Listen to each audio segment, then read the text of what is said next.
Magandang araw sa inyong lahat. Welcome po muli sa ating subject PF101, Object-Oriented Programming with C#. Ito po muli si Sir Nevan, ang inyong instructor sa course na ito. Okay class, sa tutorial na ito gagawa tayo ng CRUD operation o CRUD operation sa isang list collection o list collection class. So wala tayong database dito, hindi tayo gagamit ng database. Meron lang tayong static o hard-coded na mga data dito. So kung mapapansin ninyo, for sure familiar kayo sa data na ito kasi galing lang ito sa ating learning packet 3. So ito yung naisipan kong pagpraktisan kung paano gumawa ng CRUD operation. So ulitin ko, wala tayong gagamiting database gaya ng SQL o MySQL o MS SQL. So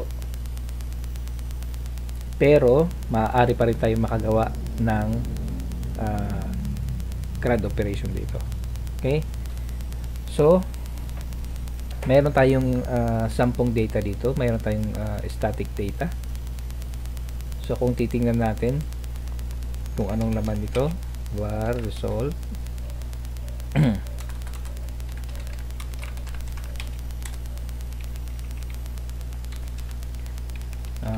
equals animal db dot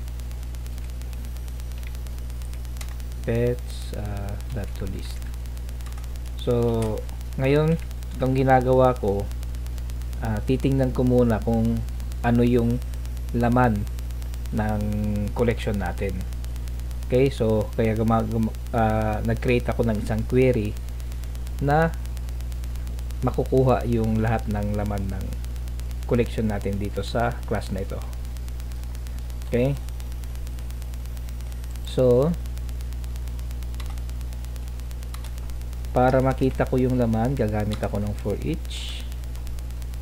So ito na yung query ko, var list result animaldb.pets.toList.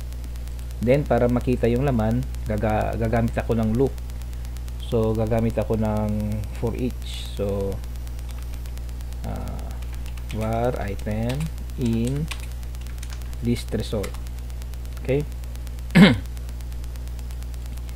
So dito kukunin ko isa-isa yung laman ng list natin. So well, syempre nakikita natin dito kung ano yung laman ng list natin, pero titingnan natin during runtime kung ano yung laman ng list natin. So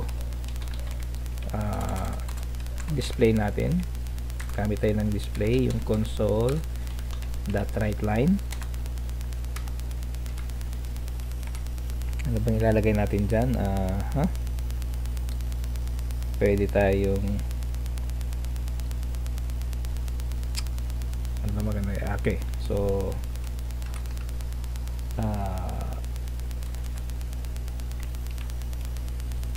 $sign, then ID,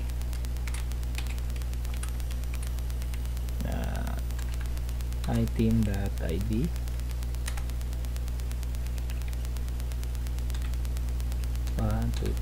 duplicate lang natin ano yung mga attributes, ID, name,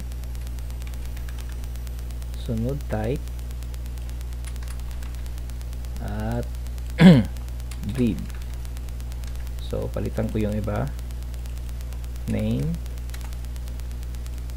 type at saka breed. Okay class, so itong ginagawa ko, kinuha ko lang yung nag-create lang ako ng query para kunin lahat ng laman nitong list na ito. So ito yung query na yon. Then titingnan ko yung laman para makita ko yung laman lahat. Gagamit ako ng loop. So ito na yon. So ito yung ginawa kong query. Ito naman yung code ko sa pag-display ng laman. Okay? Gumamit ako ng for each loop. So pwede rin gumamit ng for loop dito o while loop, depende na lang sa kung saan kayo sanay. Ako yung gagamitin ko dito sa tutorial na ito, malamang puro for each yung gagamitin ko, for each loop. So lagyan na lang natin ng console dot read key para hindi mawala yung display. So i-run natin. Ayan, pero dikit-dikit lagyan natin ng isa pang console dot write line dito, para pagkatapos ng unang object o unang pet, magkakaroon muna ng new line. Okay, so ayan, ito yung laman ng list natin. So nare-retrieve natin yung laman ng list natin. So yung target natin makagawa ng create, read, update at saka delete. Anyway, itong function na ito, maaari na ito yung gawin nating read, kasi nga nagre-read na tayo ng data galing sa ating list collection. Ayan, nire-read na natin yung data. So yung mga gagawin na lang natin dito, yung create at saka update at saka delete. Okay, so una, ayusin muna natin siguro bawat function dito ilalagay ko sa isang method, para hindi ako paulit-ulit hindi paulit-ulit mag-code, lalo na dito sa pag-read. So okay, so isa-isay natin yan. So i-comment muna natin ito, comment muna natin, then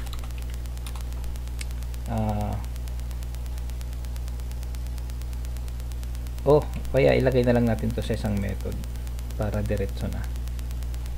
So mag-create ako dito ng method public static void, wala naman tayong re-return.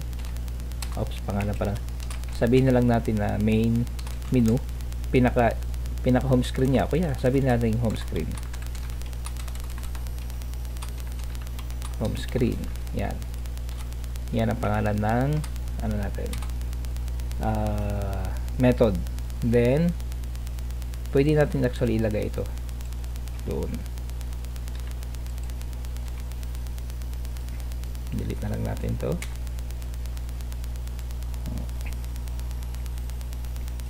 So uncomment natin.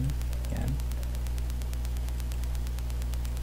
Para tinatawag na lang natin tong home screen, instead na i-code natin to, tatawagin na lang natin itong home screen na method at ilalagay natin dito sa dito sa main method natin. Okay, so yung naiisip ko, magkakaroon lang tayo ng parang operation. Halimbawa, select 1 kung gusto mo mag-create, select 2 kung gusto mo mag-read. So ganoon na lang gagawin natin, so gagawa tayo ng condition dito, conditional statement o kaya switch case. So depende na lang kung saan tayo komportable gamitin. Well, komportable naman akong gamitin dalawa, pero syempre isa lang naman ang pwede, isa lang ang gagamitin natin dyan. So I think mag-aaral na ako, gagamit na lang ako ng if else condition. So mag-declare muna ako ng isang variable end operation int, kasi nga magse-select ng magse-select tayo ng number. Okay, pero mali pala ito, hindi ito yung dapat yung home screen natin, dapat ito yung read natin, hindi yan yung home screen natin. Ito yung read na method. Okay, pansamantala yan muna, then gagawa ko ng home screen public void home screen, kasi dito sa home screen, dito ko ilalagay yung mga information o yung kung anong operation ang gagamitin mo. Okay, so gawa muna tayo ng console.writeLine. Ano ba yung una natin lalagay? Sabihin na lang natin 1 create. So pag nag-select tayo ng 1, ibig sabihin magki-create tayo ng data. Okay, so plugin na lang natin to. 2 para sa read, ayan. 3 para sa update, 4 para sa delete. Yan. So dahan-dahan lang, makakapunta rin tayo sa ating gustong patunguhan. Okay, so pero lagyan ko muna dito ng console.clear. Ibig sabihin lang nito, gusto ko lang i-clear muna lahat ng di ba pag nagraran tayo ng niraran natin tong application na ito, lumalabas yung command prompt o yung console. I-clear ko muna lahat. Ito lang yung gamit na yun. I-clear ko muna lahat kung ano man yung existing na nandun, then ipapakita na ito. Okay, pero po ako nilalagay dyan. So lagyan ko na lang ng console.writeLine, sabi CRUD operation with list collection class. Yan, para mayroon lang tayong title, pinaka title lang yan. Then lagyan lang natin ng another console.writeLine para magkaroon lang ng new line. Yan, then ito yan ang ilalagay ko dito sa main method natin. Tatawagin ko na siya home screen, pero ba't hindi ko matawag? Kasi kailangan kong lagyan ng, napapansin nyo dito sa console application, gumawa ko ng home screen na method pero hindi ko matawag dito. Yan, kasi kailangan ko ito lagyan ng static. Yan, so tawagin ko si home screen. So ngayon meron na tayong home screen. Okay, ito ba yung ito ba yung, pero after nito kailangan ko muna operation equals console.readLine. Kasi nga pag niran natin ito yung makikita. Okay, then papipiliin tayo kung ano yung gusto natin dito, option. So kailangan pa natin maglagay ng, kailangan pa dito ko may lalagay, o dito na lang sa natin. Yan, dito na lang, sorry, dito na lang sa home screen. Console.writeLine, gawa lang ako ulit ng console.writeLine para sa new line, then console.write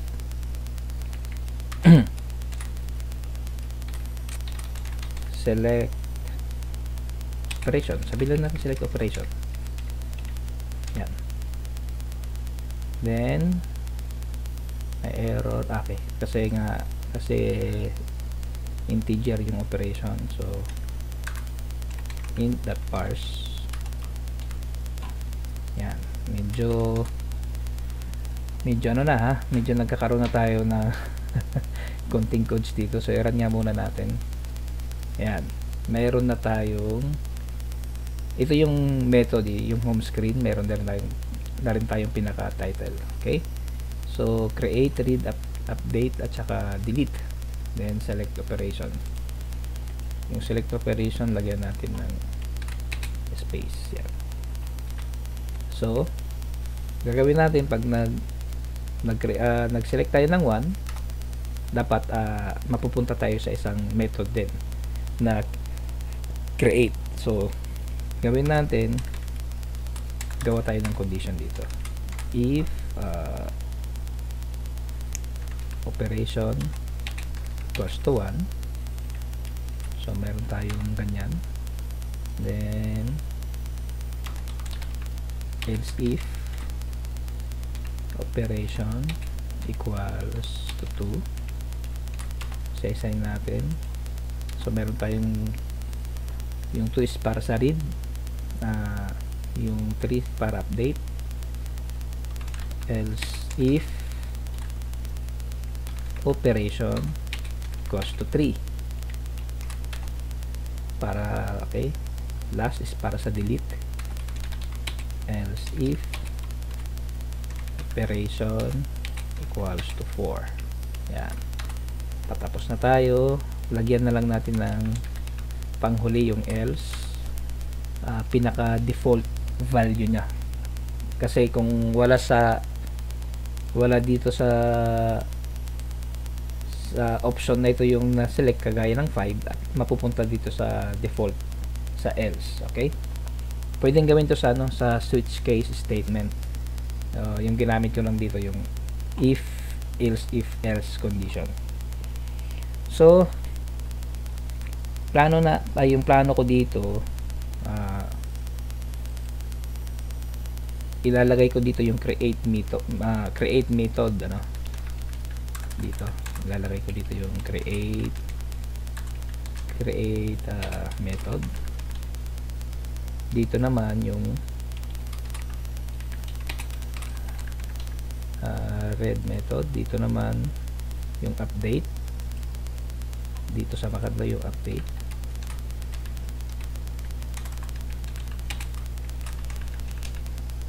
Pang-apat yung delete.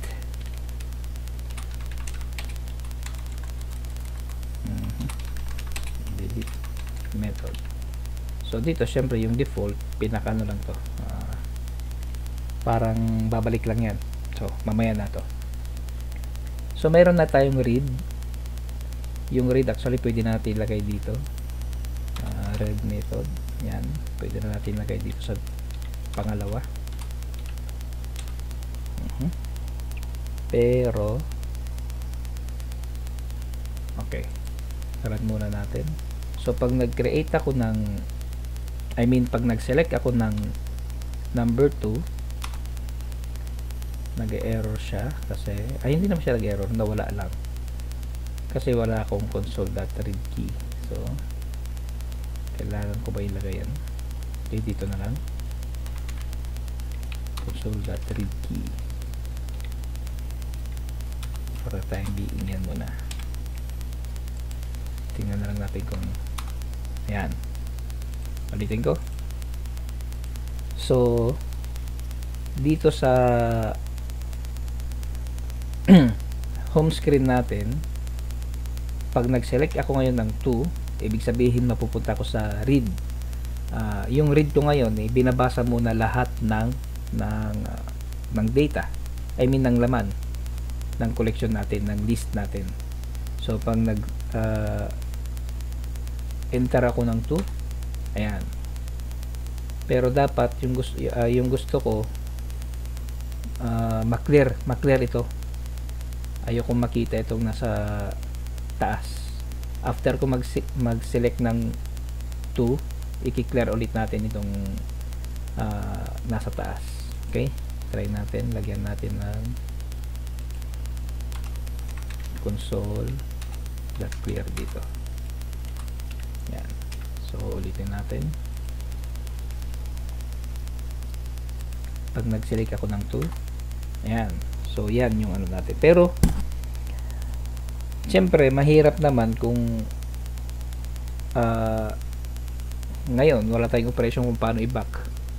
Ang mangyayari niyan, i-close ko yung program din, iraran ko ulit. So gagawa tayo ng ng code dyan para hindi kailangan i-close yung system o yung application. Okay, kasi hindi rin pwedeng i-close yung system kasi nga wala tayong database. wala tayong hindi tayo gumagamit ng SQL o MySQL o MS SQL. Okay? Kasi lahat ng mangyayari dito magkakaroon lang ng effect or changes during runtime. Yung create natin, yung update natin, at saka yung delete, mangyayari lang yan during runtime. So pag close natin yung program, lahat ng ginagawa natin hindi yun masisave. Okay? So gagawa tayo ng loop. So anong loop kaya? Dito ako gagawa ng loop. Gagawa tayo ng loop dito. Okay, so siguro magandang gawin yung do while na lang siguro. Yan, then pasok natin to do while loop. Ano bang mangyayari pag nagano ko ng do while loop? Ano yung magiging condition ko dito? Teka ha. So yung magiging condition ko dito, pwedeng select. Okay, so gagawa muna ako ng isang char select, then dito naman while select equals, kasi char single quotation lang yung gagamitin natin, ano, y or select equals small y. So ibig sabihin lang nito, single quotation yung gagamitin natin, kasi nga character lang, single character lang yung ano natin, char lang yung ano natin, yung data type para sa isang single character lang. Pag string, double quote yung ginagamit natin. So lagyan ko lang ng value ito kasi may error dito. Lalagyan ko na lang ng default value na 9, kasi pag wala ito, kagaya nangyayari kanina, nagkakaroon siya ng error. Okay, so lalagyan ko na lang ng default value na uppercase na y. Okay, so try nga muna natin i-run, pero wala pa akong nilalagay dito. So dito sabihin ko na console dot write pa, sige write na lang para walang space, walang new line, back to home screen, then sabihin natin y n. Okay, yan. Then pwede natin sabihin select equals, itong select, ito yan ha, select equals console dot readline.